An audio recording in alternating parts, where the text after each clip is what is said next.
Hola, buenas tardes. Estamos aquí en el Bar Cristal, una vez más. Comenzamos esta temporada del año septiembre 2025 y quiero dar las gracias especialmente a la propiedad del Bar Cristal que nos cede este espacio para poder hacer las tertulias. También quiero dar las gracias a Jubimar, que después nos invitará a probar las delicias que hace en su empresa. Las degustaremos. Y hoy es un día importante que ha creado mucha tensión, porque el fútbol crea tensión, pasión y a veces pequeños odios o grandes odios. Y porque claro, todo lo que genera mucho dinero y crea tantas cosas, pues tiene sus cosas buenas, cosas malas. Pero hemos traído a la persona que yo creo que es la persona idónea.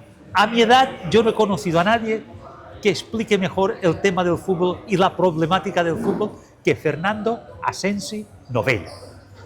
Él, desde que hizo la pizarra de Asensi, hace años, marcó un hito, un antes y un después, porque nadie antes hablaba de cómo jugaban los jugadores, de cómo se pasaba el balón, cuánto tiempo de posesión tenía uno, tenía el otro, cómo retrocedían, si estaban delante o detrás del balón a la hora de jugar y a la hora de defender. Todos esos pequeños detalles, grandes detalles, hoy en día se han olvidado. Ya no se te habla de eso, ya te hablan de cosas de que si aquel, el juzgado le está pidiendo, si al otro no sé qué, que ahora resulta. Lo que hace Fernando, lo que ha hecho Fernando y lo que dice Fernando va a misa. El año pasado, de todo lo que nos dijo, yo creo que acertó un 99%. Dijo que el Mallorca quedaría el número 10 y quedó el número 10. Bueno, era algo inesperado. Este año le preguntaremos cómo quedará. Pero bien, yo ahora quiero que nos digan un poco de qué nos vas a hablar, Fernando.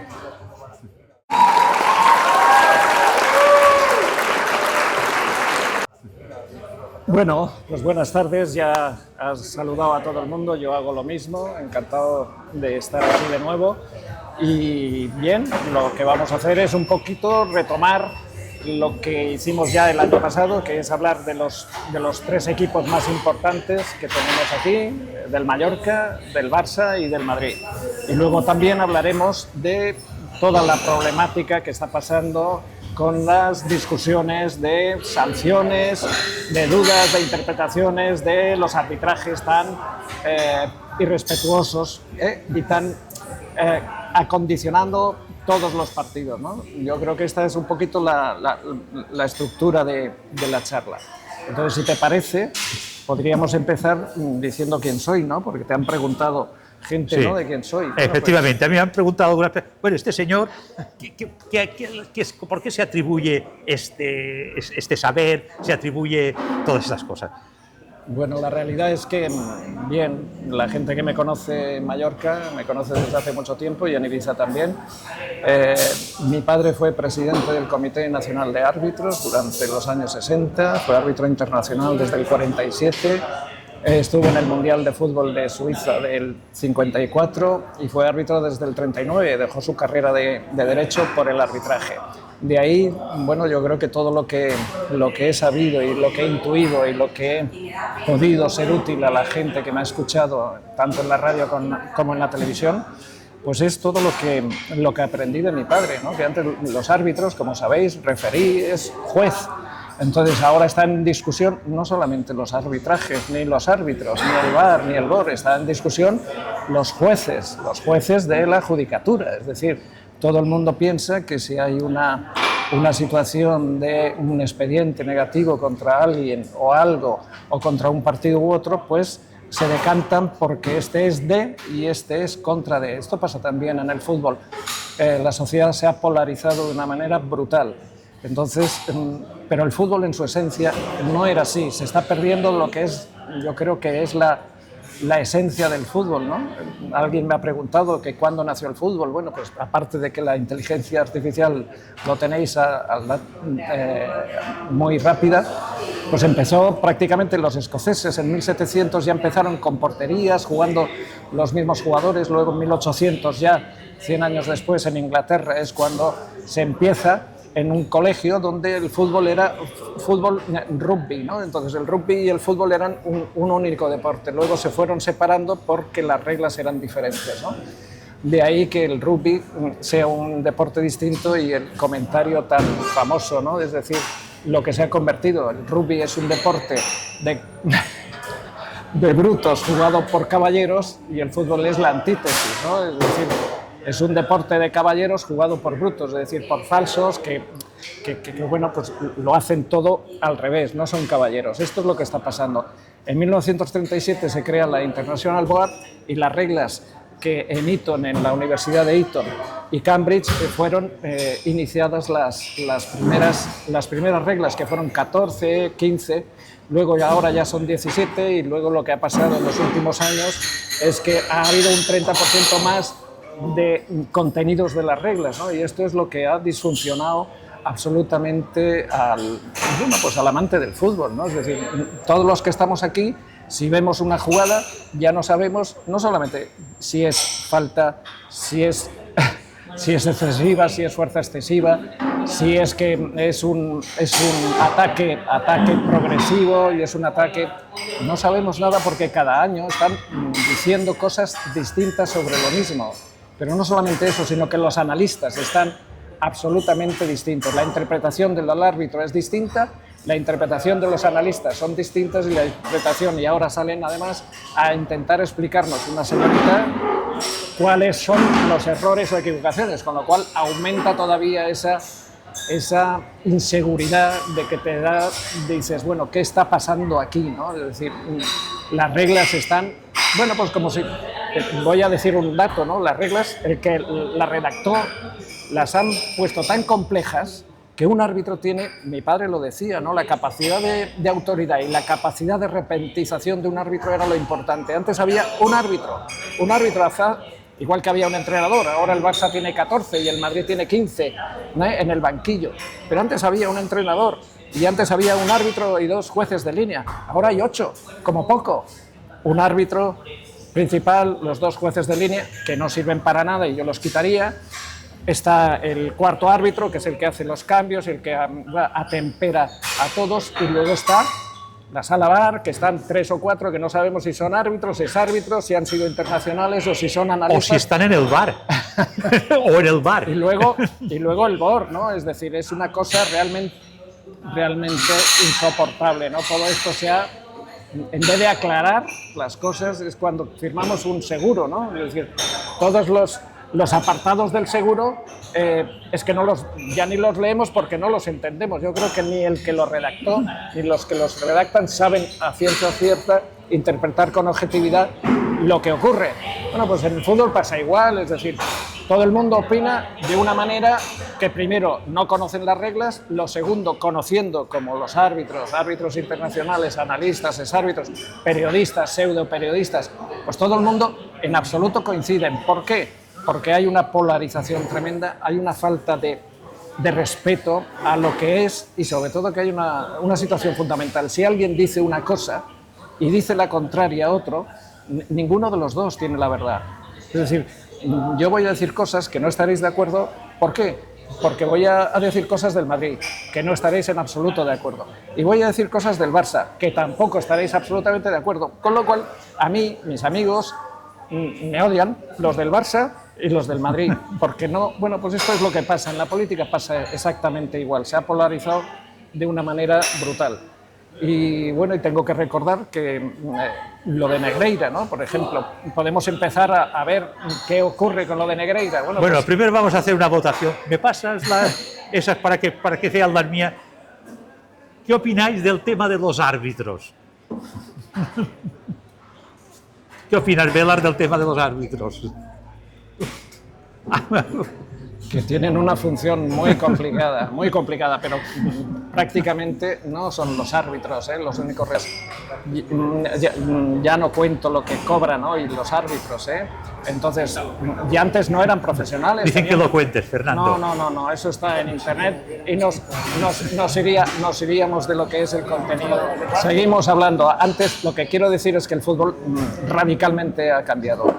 con las nuevas técnicas. Mi padre ya lo anunciaba en el 55, además él está escrito y está, bueno, ahora mismo en este trimestre, un homenaje a mi padre en la Federación Valenciana de Fútbol. Mi padre era valenciano, murió en el 97 y la Federación, bueno, me ha escrito y me ha pedido pues todo el historial de mi padre porque en la nueva sede va a aparecer el nombre de Manuel Asensi en la puerta del despacho del presidente. Es decir, 60 años después, mi padre es recordado por mucha gente en Valencia y yo creo que en todo el mundo. Y es la antítesis de Negreira. ¿Por qué? Porque en 7 años mi padre, del 61 al 67, no tuvo ningún absoluto problema. Es más, le nombraron presidente 4 años antes de tener la edad de jubilación. Y ningún problema, es decir, ha sido un árbitro absolutamente respetuoso. ¿Qué pasó después? Con Plaza, en fin, ya empezaron los tangos y ya con Negreira. Bueno, yo creo que lo que hay que valorar aquí es que si nosotros contratamos a un sicario para que pegue a nuestro socio, si el sicario, y le pagamos, pero el sicario ni va a buscarle, ni le pega, ni sabemos dónde está el dinero, ni nada. Esto es lo que ha pasado con Negreira. Es decir, ha habido un tema de corrupción deportiva clara, que es un delito, que han pagado no 100.000 pesetas, sino 7.300.000 euros, que traducido en pesetas, que nosotros vivíamos en pesetas, son bastante dinero. 7 millones por unos supuestos informes deportivos y arbitrales, que su hijo se ha decantado diciendo que él ha cobrado 60.000 cada año por unos informes que tampoco han servido. Nadie dice para qué han servido, incluso los entrenadores dicen que nunca han tenido acceso a esos informes. Es decir, eso es una corrupción. Antes, y lo que ocurría, y ha pasado en Bélgica, ha pasado en Francia, lo que se intentaba era comprar. De la manera que compras a un funcionario y a un político para que haga algo, para que te conceda algo, o un contrato, pues antes intentaba, que es lo normal, ¿no? Hay un Barça-Madrid, voy a intentar comprar a este para que o no bajar a tercera división. Bueno, pues sancionados los árbitros, esto ya, la corrupción no es así. Es decir, pero lo que ha habido claramente ha sido un pago. Es decir, la justicia dirá lo que sea, pero yo creo que la justicia deportiva tendría que haber entrado rapidísimamente, porque en la historia del fútbol europeo ni en la historia del fútbol mundial nunca ha sucedido una cosa de este calibre. Y esto es lo que más o menos tengo que contar. Yo, por ejemplo, de las reglas, hay 2 cosas fundamentales en las reglas que son de toda la vida: sanciones técnicas y sanciones disciplinarias. Las técnicas es con el balón en juego, es decir, no puede haber ni una falta, ni un gol, ni ninguna situación durante el balón si el balón está en juego. El balón está en juego entre 45 y 65 minutos, no en 1 hora, en 90, no, solamente está en ese espacio de tiempo. Y las acciones disciplinarias es cuando el balón no está en juego. Por ejemplo, y sale a colación el gol del Betis, que le anularon, el córner no se había producido, no había habido contacto con el balón y pitan una falta posterior. Anula el gol y se repite el córner. Es decir, estas son sanciones, pero para todo esto hay que saber y explicarlo, ¿no? Entonces, ahora últimamente la señora que salió diciendo, bueno, es que no es ni blanco ni negro, es que hay grises. No, señora, el árbitro tiene una capacidad de repentización pues de 10 segundos para pitar una acción, pero para eso tiene el VAR como ayuda complementaria. Pero si empiezan a entrar, si empiezan a decir que ahora no entra, si ahora empiezan a poner modificaciones, si la VAR no está aquí, vamos a ver. Antes los brazos eran objeto de mano completa. Una zamorana era mano. Bueno, pues ahora, hace un año, quitaron y no, hasta el sobaco. Bueno, pues hay gente más alta y con el sobaco más bajo. Si haces la línea, como se le hicieron a Mbappé y a los del Barça, pues oye, pero arregla estas cosas, igual que el fuera de juego. Por 1 centímetro, bueno, pues yo lo que haría sería que el jugador que está en fuera de juego, que casi siempre es un delantero, el que ataca está en movimiento, el defensa no, pues que sea al revés, que sea todo el jugador que traspase la línea de lo que es el último jugador. Bueno, pues estas cosas, ¿no? Y los jueces de línea fuera, que diga la gente, el VAR, si ha salido o no. Un penalti, un solo disparo, que no haya esa situación de tensión, de segundo remate, porque da a situaciones complicadas. Y luego además, bueno, en nuestra etapa nos han pitado juego peligroso por acciones de libre indirecto dentro del área. ¿Habéis visto algún libre indirecto en los últimos 10 años? No. ¿De obstrucción? ¿O de plancha? ¿O de juego peligroso? Existe, ¿eh? No hay fuerza excesiva o no sé qué, pero bueno, sí, pero no, pero depende de quién es el periodista o en qué medio escribe. No puede ser. La de Mbappé el otro día con el Marsella, si no es penal, o lo que es una plancha, porque va primero al balón, es una plancha, es un libre indirecto, no existe, pero ni en el fútbol europeo, ¿eh? Bueno, cosas curiosas. Así que, bueno, este es el tema completo de Negreira y lo que yo tenía que decir sobre el mundo del... Yo ahora pasaré allí detrás para poder enfocaros un poco.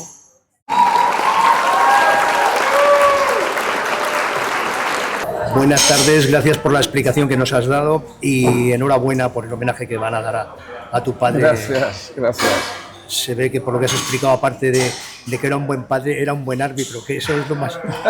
Es muy difícil. Cosa difícil en estos días, sí. Bueno, yo más que nada preguntarte simplemente, todos sabemos que le han pagado 7 millones y pico de euros. 7.300.000. Todos sabemos que había unos informes, pero resulta que los informes pedidos por la justicia, el hijo no les aporta, han desaparecido. Simplemente la pregunta sería, respecto a Negreira, ¿en qué va a quedar todo esto? Bueno, la realidad es que lo he dicho, es decir, hay un delito de corrupción deportiva, es decir, se ha hecho un pago a un vicepresidente del Comité Técnico de Árbitros que parece que era el único que cobraba. Si fuera presidente mi padre y al vicepresidente le pagan durante 20 años 7.300.000 euros, pues mi padre es tonto de lava si no se ha dado cuenta, ni se ha dado cuenta nadie durante 20 años. Y luego el objeto, es decir, lo que está claro es que se ha pagado, entonces hay un delito de corrupción deportiva, que tiene que haber una instancia deportiva donde sancione al club. Le pasaría igual al Madrid, diría lo mismo, aunque no me creáis, al Madrid le pasaría lo mismo, lo estoy diciendo. Entonces, ¿qué pasa? Que están esperando la justicia deportiva muy mal. En el caso Rubiales no, en el caso Rubiales fueron enseguida, no esperaron a la resolución judicial. Pues lo mismo, es decir, están esperando las resoluciones judiciales. No sabemos el contenido del expediente que lleva la juez y veremos en qué pasa, pero que realmente tanto la Federación Española como la UEFA y como la FIFA tenían que haber entrado desde que se conoció el tema en el 2017-2018.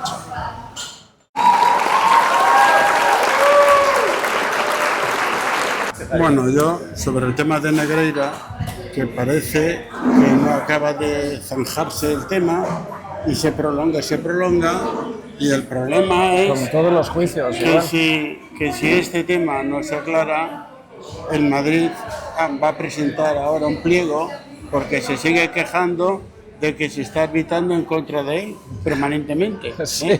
Yo ahí estoy en desacuerdo, Está pasando esto, es decir, no sabemos qué va a pasar, porque los juicios ahora mismo, al cabo de 10 o 15 años, van a poner en juicio a Puyol. Es decir, los juicios de este cariz y este tema tan controvertido duran mucho tiempo. Entonces no sabemos qué resoluciones judiciales habrá, porque hay muchos componentes de tipo civil y de tipo penal. Pero yo me iría solamente a la corrupción deportiva, es decir, ¿qué ocurre? Que se ha pagado. Otra cosa es que no nos importa dónde ha ido el dinero, a qué bolsillos, o en grado de qué, o si han intentado influir. Todas estas cosas, no, es que se ha pagado. Otra cosa es que no se haya efectuado esa situación. Pero yo a mis amigos del Madrid que me dicen, tal, no sé qué, esto, el Villarato y tal, si volvemos en estos 20 años, y son 20 años de pagos. Entonces a mis amigos del Madrid les estoy diciendo, y bueno, a mis amigos, en estos 20 años, ¿cuántos partidos ha jugado el Madrid y el Barça? Pues en 30... No rasques el aparatito. Son 38 jornadas, son 37, son 38 jornadas, son muchísimos partidos cada año. Ir multiplicando, salen entre la Copa, en España solo, entre la Copa y la Liga, ¿qué saldrán? ¿Unos 800 partidos? Vale. ¿Cuál es el partido en estos 800 partidos y en todos los partidos que ha jugado el Barça con el Madrid, contra el Madrid, directos, y en cuáles no? ¿Cuáles ha comprado el Barça? Decidme, ¿qué partidos ha comprado el Barça? 800 y pico durante 20 años. Es decir, no es así el fútbol. Es decir, lo que está claro es que ha habido un pago con una dirección. Ese pago es ilícito, es un ilícito de corrupción deportiva. Lo demás no cuenta. ¿Me explico? O sea, las consecuencias... Las consecuencias tienen que ser deportivas. Sí que cuenta, Solo deportivas. No, hay consecuencias penales, pero yo no soy abogado, no tengo capacidad para aventurar qué resoluciones judiciales, porque hay muchísimos matices en esto. Listas deportivas, ¿cuáles, por ejemplo? Pues lo que ha pasado con la Juve, con lo que pasó con el Atlético de Madrid, como ha pasado en Francia, vamos, fuera de la Champions, descenso a segunda división, no poder participar en la Champions 2 años, yo qué sé, para eso están los gerifantes, pero son sanciones deportivas, no judiciales. Lo judicial va por otro lado. Pero los resultados son inamovibles. Los resultados son inamovibles.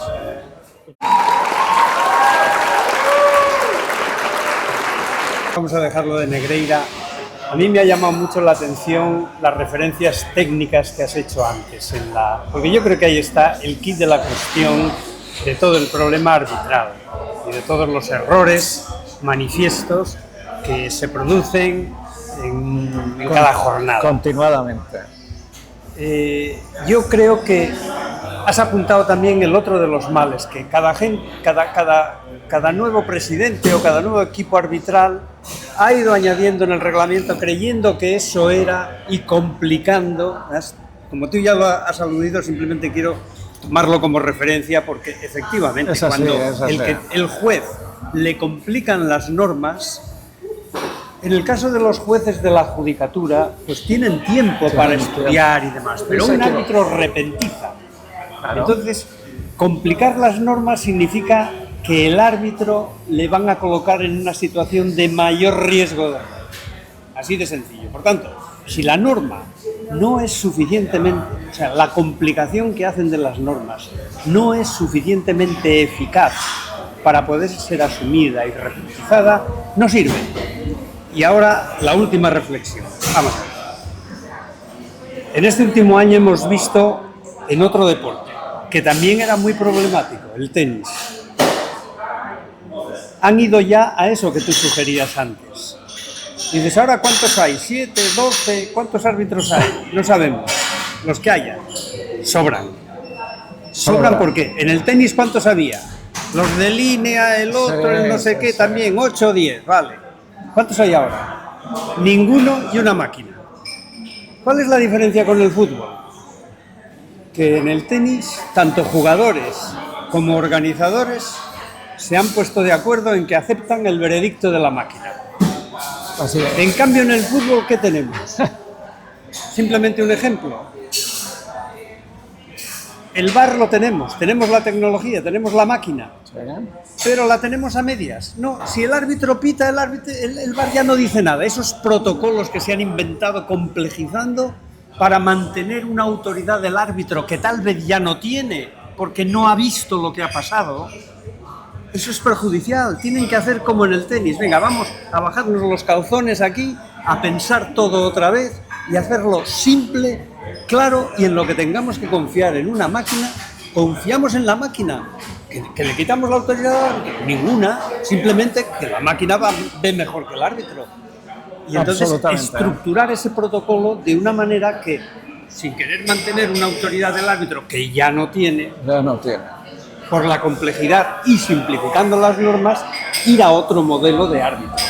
Creo yo que es la única solución. Porque Estamos absolutamente de acuerdo. Es decir, el año que viene... Lo lamento, yo quería discutir contigo. Viene Ángel porque ha dicho todo lo que ha dicho, lo asumo y estoy absolutamente de acuerdo con tu percepción, ¿no? Esto es así.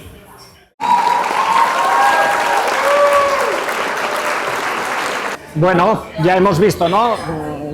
Tarjetas rojas, tarjetas amarillas, es decir, aquí hay una bipolarización como en la política, es decir, pues en el fútbol más. Y aparte, bueno, pues lo que decimos y lo que sabemos, no hay jerarquía, no hay respeto en el fútbol a la jerarquía, en absoluto. ¿Por qué? Porque ya no se respeta la jerarquía en la sociedad. Es decir, en el tenis, hemos hablado del tenis, en el básquet, en el golf, en el balonmano, en cualquier deporte hay gente que sabe más que tú. En el fútbol, todo el mundo sabe más que tú. ¿Veis la gran diferencia, no? No solamente sabe más que tú, pero puede estar en su casa una mujer igual, con zapatillas, porque las mujeres, como me decía un amigo que falleció, las madres futboleras son los animales racionales más irracionales que existen, ¿no? Mi niño va a ser el mejor jugador, ¿no? Pues, pero esto es así, ¿no? En el fútbol hay una polarización absolutamente completa. Entonces, ¿qué ocurre? No hay jerarquía. Yo estoy hablando aquí porque Didac y la gente me conoce, pero yo he tenido una trayectoria que no ha sido mi profesión. Yo fui jugador del Real Madrid en infantil, en juvenil, en amateurs. Dejé el fútbol a los 19 años y hace 50 años fui internacional juvenil por España en el 67 en el Campeonato de Europa de la FISEC. Es decir, que he sido un jugador, bueno, tenía proyecto de jugador. Lo dejé por circunstancias, por mi carrera, y luego hice el curso de entrenador en Madrid hace 50 años. Es decir, no es fácil, es un año completo de juvenil, 75-76 regional, luego lo dejé, hice oposiciones, lo dejé, y si no lo llego a dejar, hubiera sido el primer universitario licenciado con el carnet de entrenador nacional de fútbol en el año 76. En el año 88, ya con mi carrera, pero no tendría mis 5 hijos y mis 11 nietos, ¿no? Y mi carrera no hubiera sido distinta si me hubiera ocupado del fútbol. Pero quiero decir que tengo casi 40 años del título nacional de entrenador de fútbol, que lo hice con Manzano y con Benítez, y con García Remón, y con Eslaola, y con Cardeñosa, que además se ve a la gente que sabe o no sabe. Yo a Cardeñosa, bueno, gran jugador, falló un gol, pero no sabía ni escribir, y le fichó el Betis de primera división, pero yo vi que no era un proyecto de entrenador. Esnaola tampoco, porque los porteros no son, en la historia del fútbol, buenos entrenadores, porque además no se hacen entrenadores. García Remón exactamente igual, pero vi a Benítez, a Manzano no le conocía. Pero quiero decir que luego he entrenado en Ibiza, he entrenado en Mallorca por las tardes.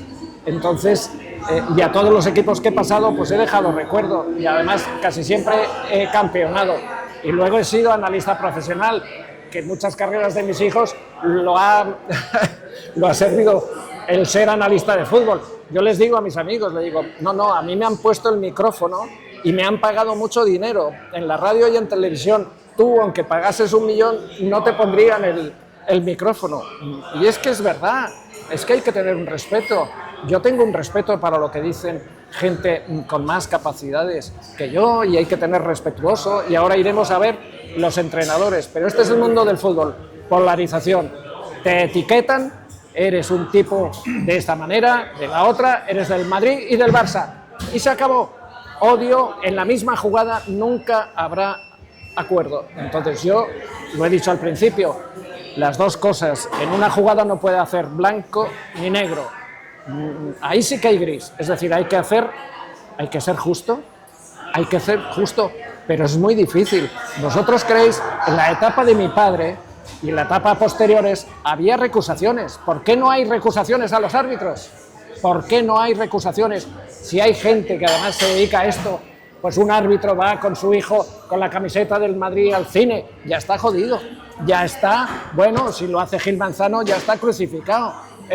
Pero si tienes hijos y son del Madrid o del Barça, el propio árbitro y el propio juez de la judicatura tiene unos valores humanos y no solamente técnicos. Entonces hay que despojar, y es lo que tú decías, Ángel, hay que despojar de toda esta porquería ese mundo que está, bueno, pues socavando lo que es el encanto del fútbol, ¿no? El encanto de la espontaneidad, el encanto de la riqueza y la discrepancia legítima, pero no lo hay, y vamos peor en la sociedad, en la política y en el fútbol, y habrá agresiones, y esperemos que con la situación ahora ya sale una mujer como jefa de prensa a decirnos cosas. El día que haya en primera división una mujer, ya no le dirán negrito, negro a Vini.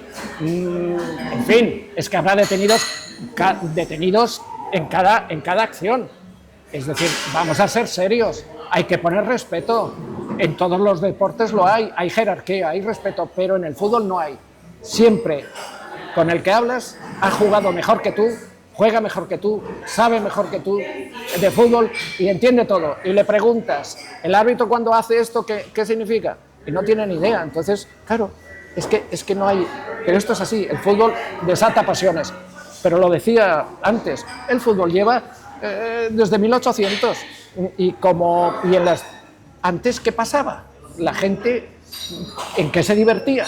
Bueno, pues esto es un poco el progreso de la sociedad industrial, ¿no? Vamos a un mundo muy agresivo, demasiado intolerante y con demasiado poco respeto a la dignidad profesional de las personas, en este caso del fútbol, de los árbitros. Bueno,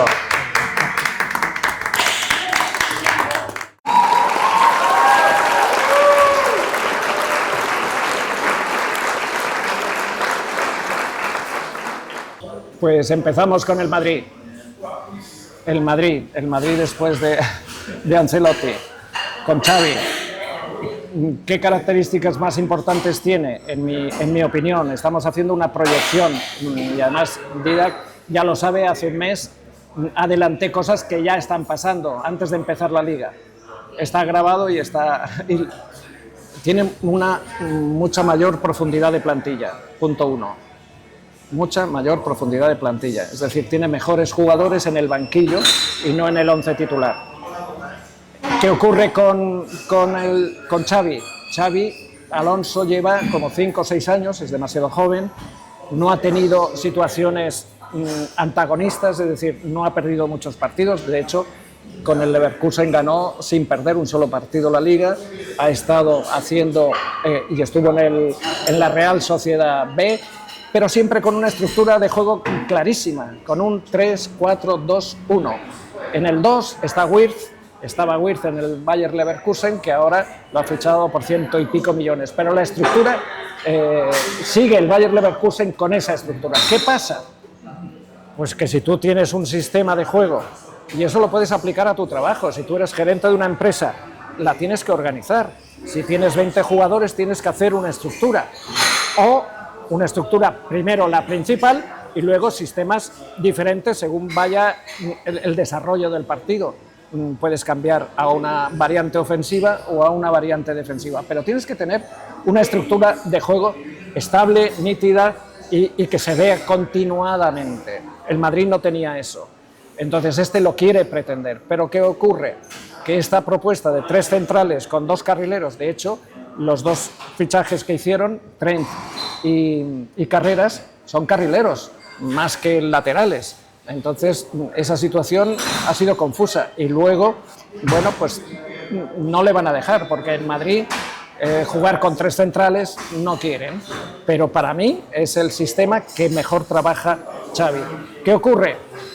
Que bueno, pues que el Madrid ha querido siempre imitar en estos últimos 15 años al Barça. De repente sale Messi, intentamos hacer y contratar a jugadores que sigan como Messi. En este caso hemos fichado a Mastantuono, que el Madrid no lo necesitaba, porque además implica un cambio a un 4-3-3, porque si no vas a ser reserva. ¿Por qué? Pues para imitar a Yamal, no es ni parecido.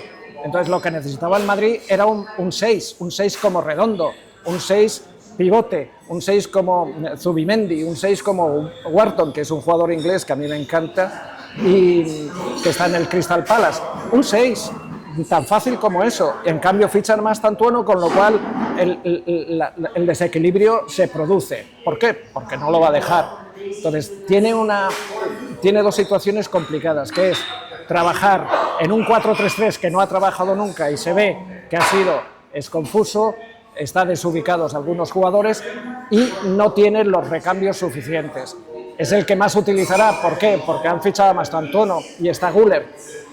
Pero es todo igual, ¿no? Es decir, todos los analistas deportivos hace 4 o 5 partidos decían que Güler era la sensación, que era el tío que tenía que iniciar el juego. Yo dije que jamás tenía que iniciar el juego, jamás. Ahora el propio Xavi le dice que tiene que jugar de 10, está jugando 30 metros más, 20-30 metros más adelantado, que es como debe jugar. Es decir, todas estas configuraciones son curiosas, ¿no? Yo no comparto, por eso tardará mucho en crear automatismos estables y continuados. Y por eso el Madrid está inestable, desigual y con roles desaparecidos. Güler de 6, repito, imposible. Camavinga es el jugador que cuando esté recuperado jugará en esa posición, que además es el doble pivote de la selección francesa con Tchouaméni, pero la gente no dice nada. O sea, antes era Güler el 6 del Madrid y ahora pierde un balón, pierde un balón de 10, que bajó a una posición inadecuada. Todo eso significa que está poco trabajado el Madrid y va a tener que trabajar mucho. Entonces, ¿qué ocurre con el Madrid? Pues lo que nos ha pasado toda la historia. Es decir, yo voy a nombrar 10 jugadores que son creativos, que son los más bonitos de ver y que no tenían sitio en un 4-3-3 y que no tienen sitio. De la misma manera que ni Ancelotti ni Zidane tendrían sitio en el 4-3-3, ni de Ancelotti, ni de Xavi, ni de nadie en el Madrid.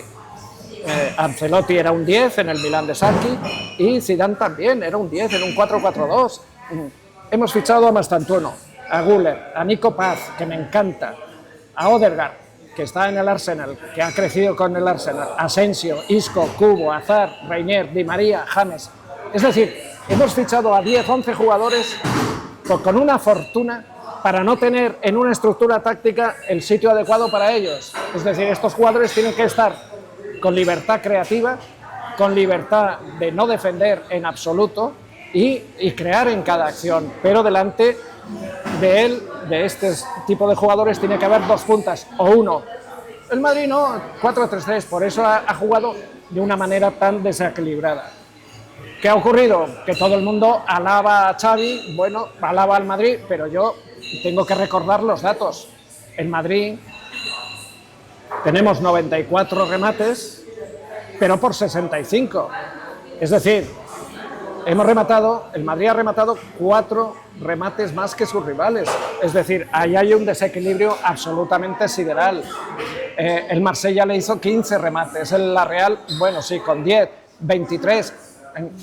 Un equipo de una talla como el Madrid no puede dejar que le hagan más de 2 remates o 3, como le pasa al Manchester City, como le pasa al Paris Saint-Germain, como pasa al Bayern de Múnich y como le pasa al Barça.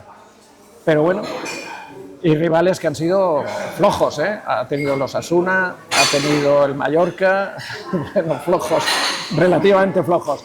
Bueno, en mi opinión, con los jugadores que tiene, el mejor sistema es un 4-2-3-1, ¿no? Es decir, cada uno en su mejor sitio. Y además, no solamente eso, si decimos un 4 es porque yo creo que Huijsen tendría que adelantar su posición. En el doble pivote estaría Tchouaméni y Camavinga, porque no hay otra solución, ahí no debe poner. Y adelante, en esa posición de Valverde, que es la que ahora está absolutamente opacada, está Valverde, está Bellingham y está Vini, y arriba Mbappé. Y además, todos los demás, Brahim, Mastantuono, Güler, en esa línea de 3 caben todos, y en esa línea de 2 cabe Ceballos, pero no caben mucho más. Ahí nos falta centrocampistas y pivotes. Pero aquí quiero hacer una reflexión y una pregunta, os hago. Yo dejé el fútbol hace muchísimo en el Madrid. Yo jugaba de centrocampista, de pivote, de transición. Decirme en los últimos 25 años qué pivote ¿Qué pivote? Es decir, el doble pivote. Decirme un pivote de la cantera del Madrid que haya sido titular en el Madrid reconocible. 25 años, no es poco, ¿eh? Decirme un pivote. Hasta el día de hoy. No hay ni uno. Y entonces, yo siempre me he preguntado el porqué de las cosas en el fútbol y en todo, ¿no? Pues, ¿por qué? Porque nunca se ha trabajado así. Nunca se ha trabajado la cantera en el puesto de pivote. El Madrid ha sido distinto, ha sido un equipo arriesgado, de muchísimo atacante, Copa, Di Stéfano, Puskás, Gento. No importaba nada la defensa y menos los pivotes.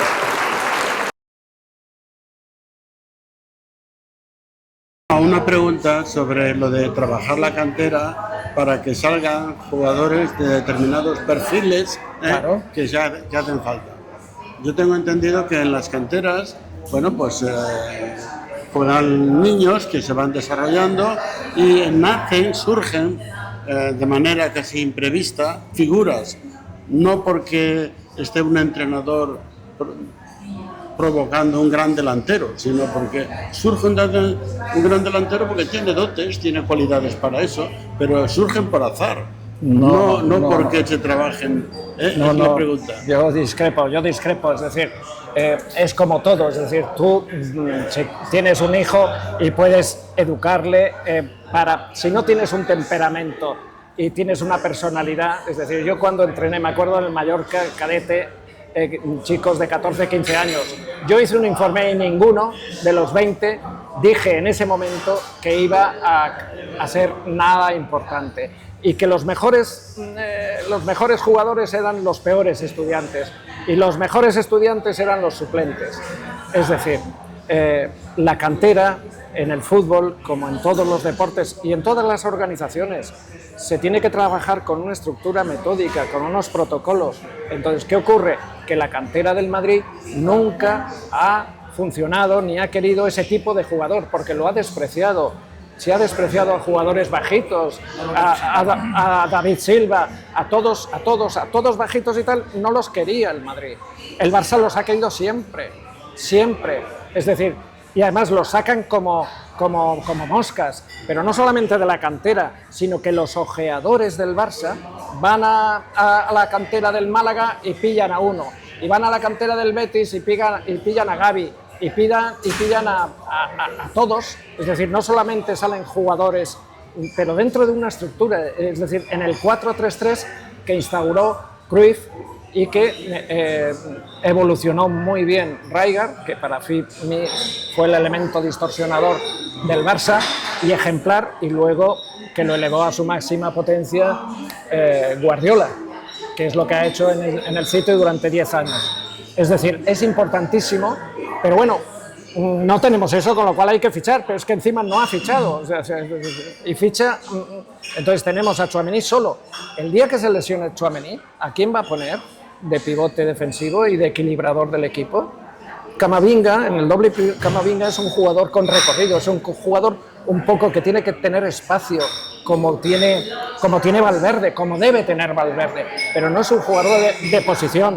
Eso es lo que le falta fundamentalmente al Madrid. Por eso mi apuesta es por Wissem, ¿no? Es decir, que está infravalorado. Si tú ya tienes mucha posesión, pues métele en el medio y pon a Rudiger detrás y ya tienes el tema resuelto.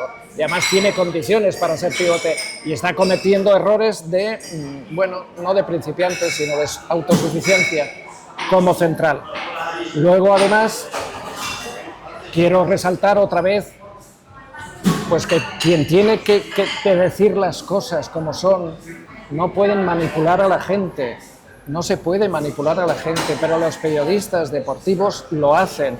Acabamos de ver y ocultan elementos esenciales. El Madrid, dicen, el Madrid es el que más penaltis le han pitado, lo sabéis, ¿no? Madrid le han pitado 63 penaltis en la Champions, el que más. Ya está el barcelonismo y todos los antimadridistas que echan furia. Esto lo publican, pero no dan los datos reales. ¿Por qué? Porque la verdad es que es verdad, pero ha jugado 504 partidos. Tienes que dividir 504 partidos entre los 63 penaltis. Y el Bayern es el segundo, con 62, pero ha jugado casi 100 partidos menos. Es que no lo dices en la misma. Y luego el Barça, 363, casi 170, 180 partidos menos y ya lleva 56. Está a 7 goles que los va a marcar en esta temporada. Va a pasar al Madrid. ¿Pero por qué? Y el City, en 139, lleva 37. ¿Por qué? Porque son equipos ofensivos, son equipos que viven en el área, que rematan. Todo eso tiene que ser explicado y no lo hacen. Los periodistas o pseudoperiodistas deportivos del Madrid dicen una cosa y los de Barça lo ocultan o a la inversa. No es serio.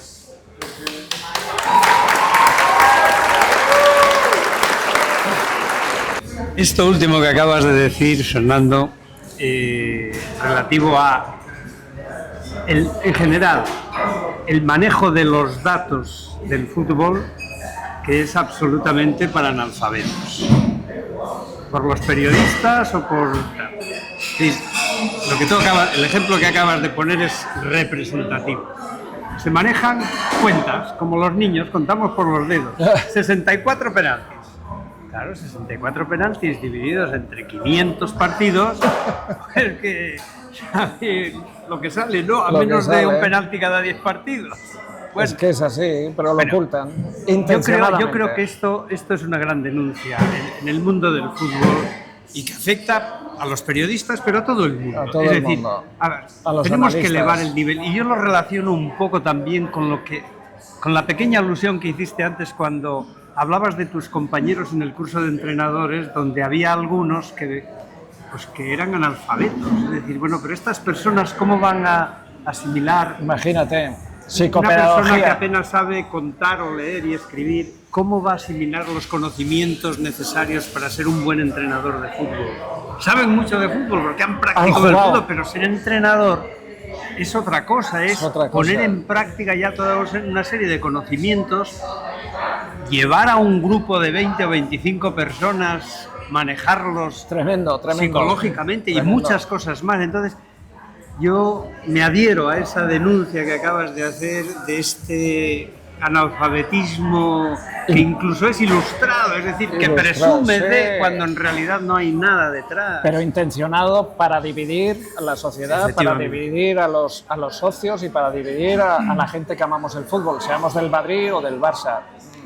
Es intencionado, todo es intencionado. Sí, claro, porque hay tanto interés, sobre todo ahora económico, que el fútbol ahora, claro, es una fábrica donde cada palabra, cada coma, cada punto, cada gesto, cada cosa que hace una persona de estas que están en el top, pues ya está. Monetiza. Te doy otro dato fundamental que está ahí, que lo ocultan. En 25, esto está en la prensa deportiva, en los últimos 25 años en Liga, he hecho un poco el recordatorio de Negreira en estos últimos 20 años, porque es lo que hay que pensar. A ver, dime en qué partidos, ¿no? Pues igual, en 25 años en Liga, los penaltis pitados han sido 65 y el Madrid -2. Claro, la gente dice, cago en la leche, estos, bueno, de todo. Otra manipulación. ¿Por qué? Porque este dato, que es cierto, lo tienes que comparar en estos 25 años con el tiempo de posesión de balón del Barça y del Madrid. Si os digo que en estos 25 años el tiempo de posesión, el Barça podría jugar una liga completa de 38 partidos solo, sin rivales, esto ya te indica la grandísima diferencia que ha habido en estos 25 años de grado de posesión. Si no tienes posesión, no puedes marcar gol, ni puedes que te piten un penalti. Pero si además la posesión, ¿dónde la hacía el Barça? En campo rival. Las faltas cometidas, las faltas sufridas, las jugadas en el área a favor, brutal cada año. Cuando yo estaba en radio y en televisión, la diferencia de datos entre el Barça y el Madrid, la gente no lo quiere escuchar. Y me decían, pero tú eres del Madrid. Yo digo, yo soy del Madrid, pero tengo que decir la verdad de todo esto. Estáis manipulando estos datos, una polarización interesada. Todo esto es así. ¿Qué ocurre? Que el Barça jugaba mucho más en el campo rival, llegaba muchísimo más al área en estos 25 años, una barbaridad, ya he dado un dato, y el Madrid no. Y es esto, estos son los resultados, que es la realidad.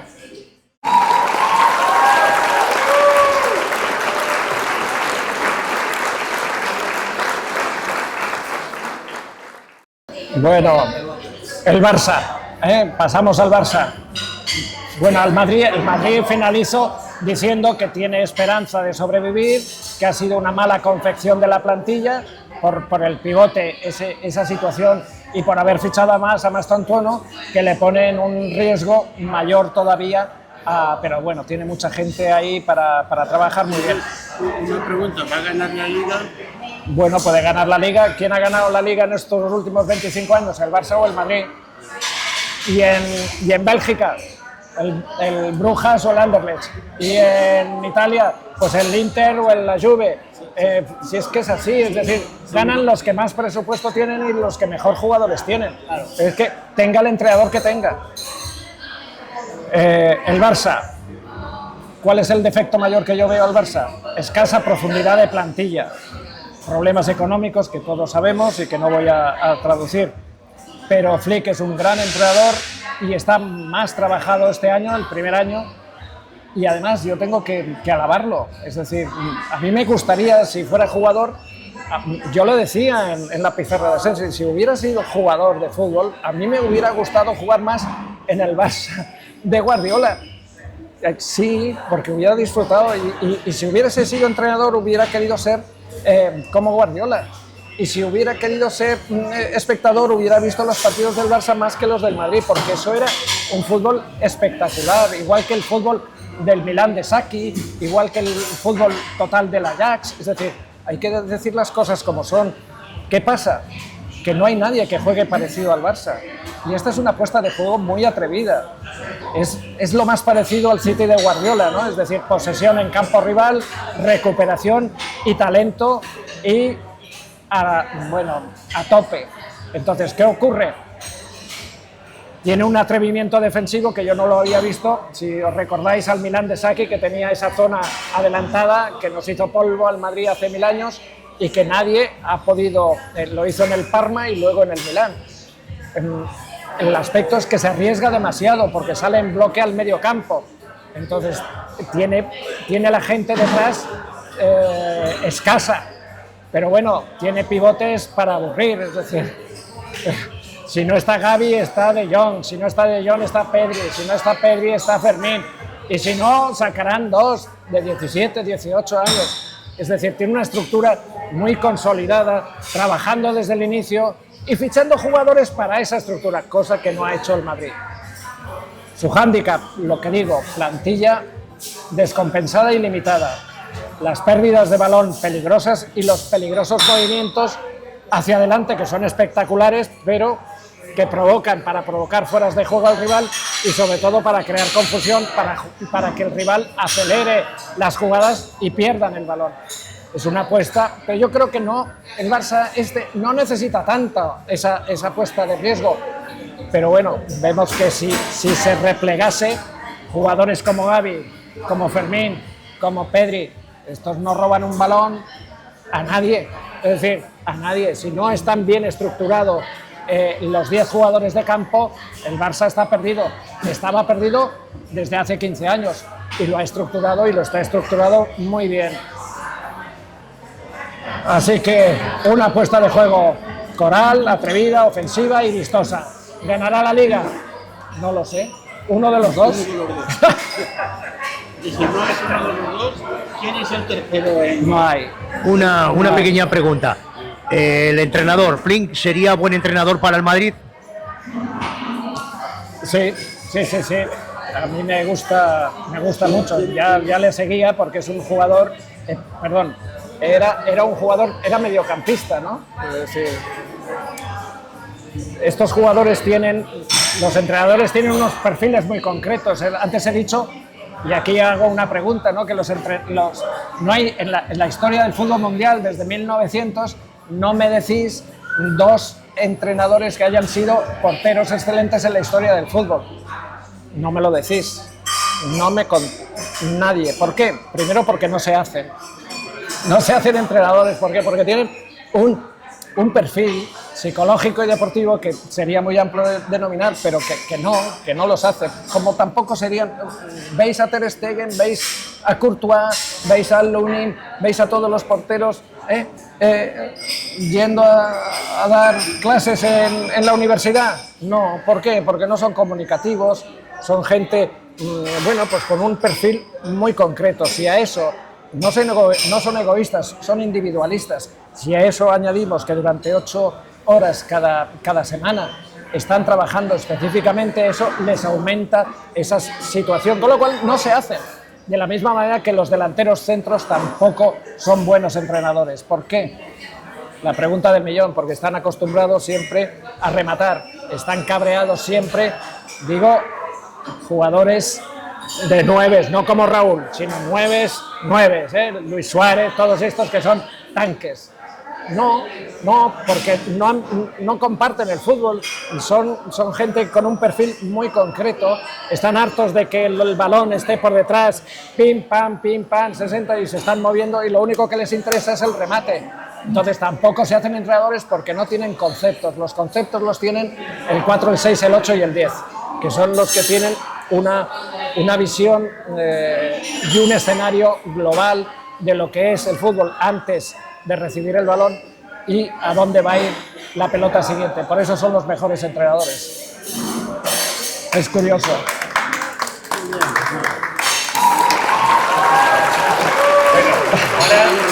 Mallorca.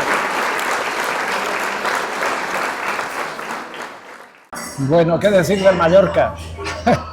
Acertamos, me has dicho el 99%, luego off the record me tienes que decir en qué fallé el 1%, acertamos con el 10º puesto. La verdad es que el Mallorca con Arrasate el año pasado hizo muy buena primera vuelta. En la estructura, ya lo expliqué, la estructura era en pirámide, el sistema de juego era 4 defensores, 2 laterales, 2 centrales, ¿de acuerdo? 3 centrocampistas, 1 centrado, Samu por la izquierda y el... ¿cómo se llama? Darder en esa posición, un 4-3, 2 por dentro que eran Robert y Dani, y arriba Muriqi. Teníamos a Muriqui, pero esa era la estructura, muy ajustada y sobre todo tenía jugadores también para sustituirlos. ¿Qué ha pasado? Pues que ha habido una confección de la plantilla desigual y yo creo que no es la acertada. Yo creo que esta vez nos vamos del 15 al 17. ¿Qué equipos del 15 al 17? Y si me apuras diré más hacia el 17 que al 15. ¿Por qué?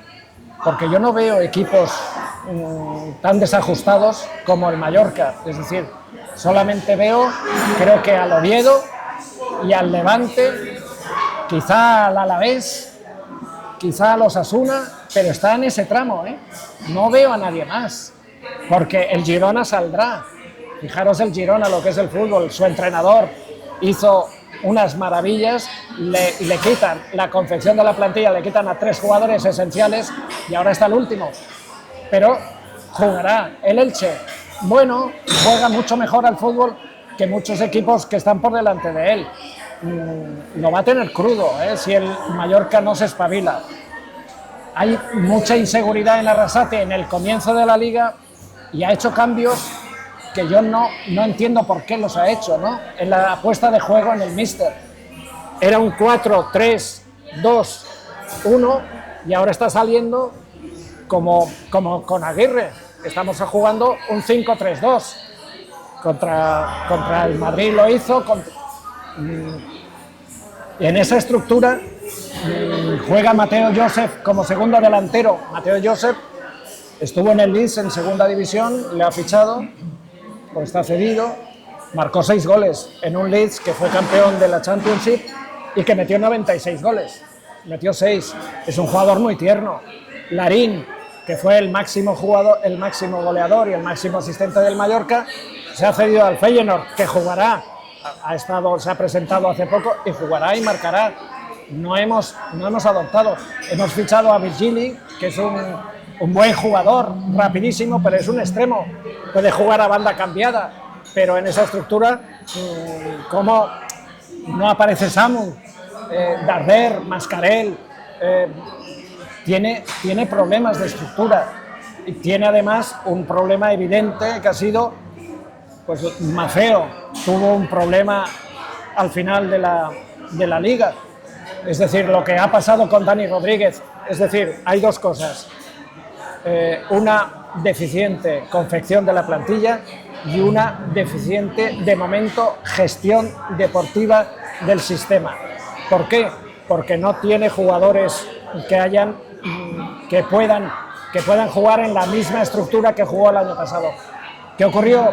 Que la gente se metió mucho con el Mallorca en los últimos partidos, pero cuando uno ha alcanzado, un equipo normal como el Mallorca, alcanza unas cotas de que poder jugar la Europa League, entonces claro, o la Conferencia League, y luego ya se queda, faltando 8 partidos, ya no se juega nada. Entonces claro, pedirles intensidad, pedirles juego a los jugadores y al entrenador es muy complicado, y meterse con ellos, como hizo la afición del Mallorca, es peor.